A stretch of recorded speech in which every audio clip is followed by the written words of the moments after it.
Angela Raffanelli, una piccola scheda per presentarti. Nata a Livorno il 13 giugno Ecco, 1978. diciamo pure l'età, ti è. No, vabbè. Dai, si No, ma lo dice, porto con si dice. onore, certo. Giornalista per le Iene, volto di punta della La 7 e ultimamente hai fatto qualcosa per MTV?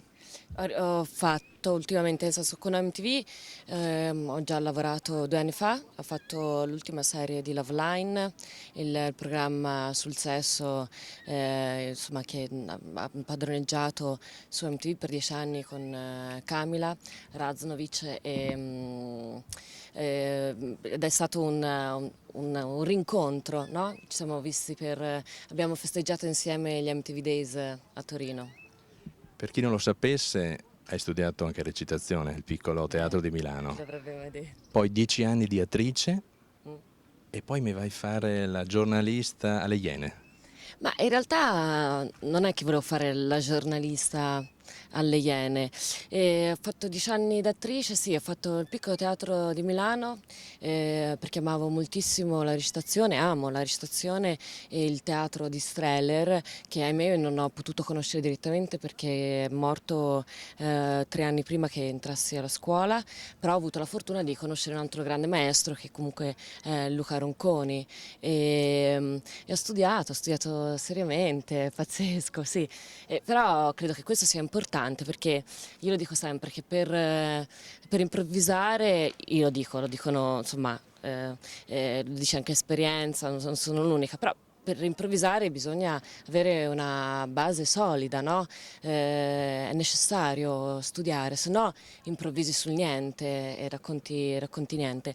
Il cambio da attrice a quello, boh, forse giornalista sì, mi fa un po' effetto perché ho grande rispetto nei confronti dei giornalisti veri.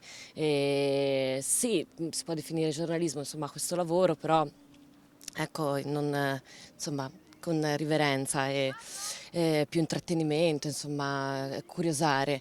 Ed è stato in realtà come dire, fra virgolette un caso, che poi io nel caso non ci credo tanto, sono buddista, insomma uno si attirano le cose che desidera profondamente. È stato più che altro una necessità, perché facevo l'attrice e mi sono reso conto che soffrivo anche quando lavoravo e facevo gli spettacoli belli che mi piacevano e allora mi sono cominciata a domandare il motivo di questa sofferenza, no? Perché un conto se tu soffri perché sei costretto a lavorare in miniera, no? Allora puoi avere una motivazione perché tu per portare il pane a casa dici cavolo devo andare a lavorare in miniera e soffoco tutti quelli che sono, no? I miei desideri, le mie attitudini, i miei sogni. Però se fai l'attrice non puoi sognare, cioè nel senso hai combattuto contro i tuoi genitori che volevano che tu avessi il posto fisso, preso, andato e allora devi essere contenta. E da lì ho capito che in realtà i motivi che mi avevano poi portato a far credere che volevo fare l'attrice erano cambiati, no? Le motivazioni. E ho cercato di lavorare su quelle motivazioni che non coincidevano invece con i motivi reali che devono stare dietro a voler fare l'attrice e ho capito che mi sono guardata e ho detto cos'è che mi piacerebbe fare senza avere il desiderio, tu fermami perché io chiacchiero No, tantissimo, vai, vai. ok. Poi Cos'è che mi... tagliamo dopo. Tagliamo dopo, va bene, ma non riesce perché proprio... Siete troppo veloci. No, perché è troppo veloce, strascico, è un casino, sì. Ti toccherà Qualche far mandare dissolvenza, tutto. qualche dissolvenza. Ma nemmeno, guarda, non Nemmeno, ce la niente. fai, niente. L'unico modo per non farmi tagliare è parlare velocissimamente. No, mi puoi sgridare, eh? Io rallento e ti ripeto anche il concetto. No, ti dicevo no. Abbiamo capito. Comunque, Comunque era facciamo... chiacchierare, ascoltare e conoscere e poi casualmente si è palesato in questo, manifestato in questo lavoro, però non è detto che debba per forza farlo in televisione, non è detto Poi in che... futuro si vedrà. Sì, la merceria. Ascolta, qual è la dote principale per diventare Iena? Oddio, beh, io sono una piccola iena, per cui non sta a me dirlo.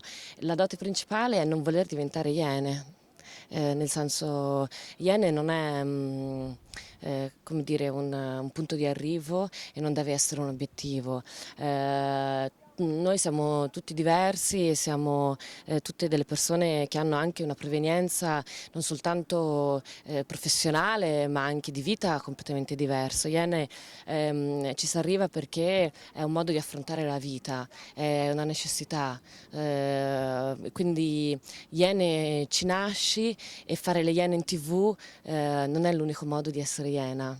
E non è che ti accendi o ti spengi quando hai il vestito, è proprio un modo di vivere, di essere, sì.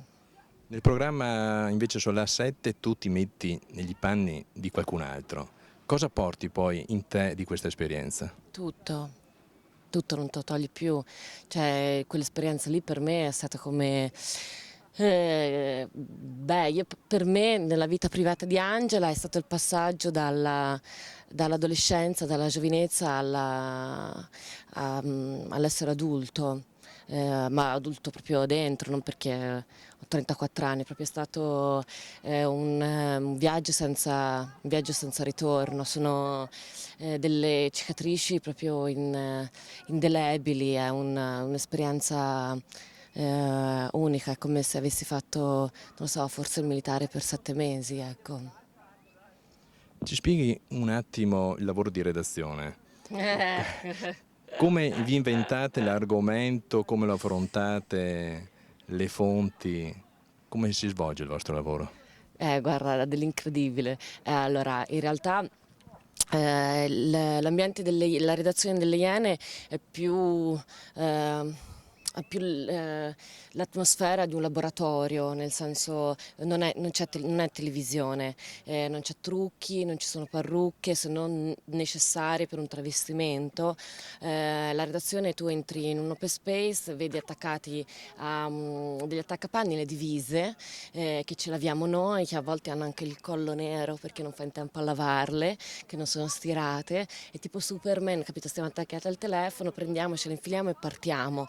Allora c'è una stretta collaborazione fra autore e Iena e questo molte volte sono dei ruoli che si accavallano, perché succede spesso che l'autore fa anche la parte di attore, no? Che magari ha una micro e si infiltra, come spesso succede che anche la Iena faccia la parte autoriale perché trova il servizio, approfondisce i temi, prende contatti, prenota gli alberghi, quindi fa anche produzione e scrive, noi li chiamiamo gli stand up, no? I link nel blu. E, mm, e quindi è un lavoro proprio di totale simbiosi e dove non c'è niente, veramente niente di quello che uno si aspetti di televisivo. Ed è una vita, insomma, molto difficile, che è totalmente folle e che uno riesce a fare soltanto perché ha il desiderio di raccontare.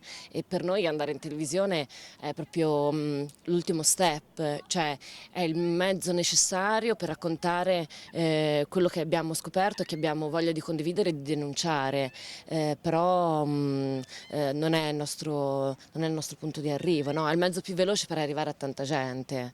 Ed è, ha un ritmo la redazione che è allucinante, non ci sono sabati, non ci sono domeniche, non ci sono le 24 ore e questo non solo noi ma anche il nostro capo Davide Parenti proprio ha questo atteggiamento qua, tu lo chiami in qualsiasi momento, lui ti risponde, è lì e non si tira mai indietro e questo ci dà la possibilità di essere, no, sempre più possibile anche se con fatica perché comunque devi pensare a tante cose contemporaneamente sul famoso pezzo. Come dicevi tu, il giornalista d'inchiesta è difficile, è un mestiere pieno di insidie. Poi c'è il garante della privacy e poi ci sono le querele.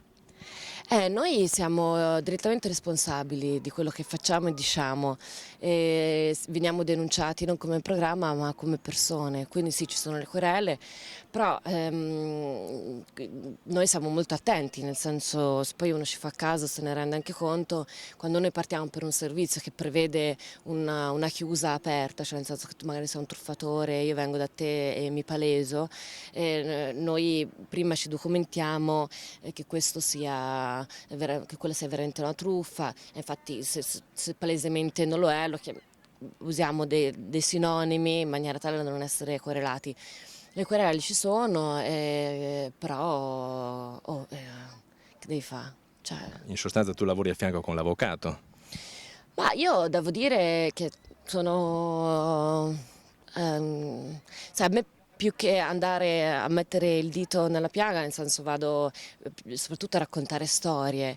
I birboni che ho beccato io sono talmente birboni che ha voglia che mi denuncino, cioè voglio dire, quello che molesta le donne o le ragazzine, piuttosto che truffa la gente, cioè ce lo voglio vedere che mi viene a dire no? Che sono dalla parte del torto. Quindi mm, per ora io non sono mai stata querelata, però mai dire mai, insomma.